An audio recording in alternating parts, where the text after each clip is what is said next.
Hello everyone, তো এনাদের একটা ফেসবুক ব্লগে সবাইকে আবারও স্বাগত। তো এই জায়গাটা দেখি কে কী চিনতে পারছো অবশ্যই কমেন্টে বলো, বা কে কে গেছো অবশ্যই কমেন্ট করতে ভুলবে না। আর এটা হচ্ছিল কলাঘাটির নদী। হ্যাঁ, এক বিকেলে আমার বড় বললো চলো কোথাও থেকে ঘুরে আসি। তো একটা দারুণ বিকেল কাটানোর জন্য আমরা পারফেক্ট জায়গা কলাঘাটের নদীর চর।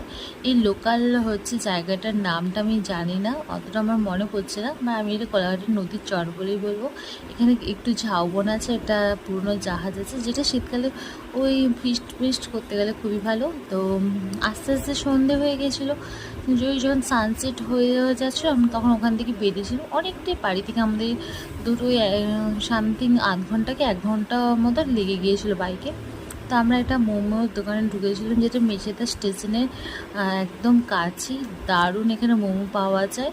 তো আমরা মিয়ামরে গিয়েছিলাম, দুটো কেক নিয়ে গিয়েছিলাম আর পেস্ট্রি, আর এই স্যুপটাও জাস্ট অসাধারণ ছিল। আর আমরা মোমোতে বিভিন্ন ঘাঁটাঘাঁটি করে তেমন কিছু নিলাম না, এর আগেও একবার ট্রাই করেছিলাম, এই দুটোই ট্রাই করেছিলাম, ভাবলাম যেটা বেস্ট সেটাই খাওয়া যাক।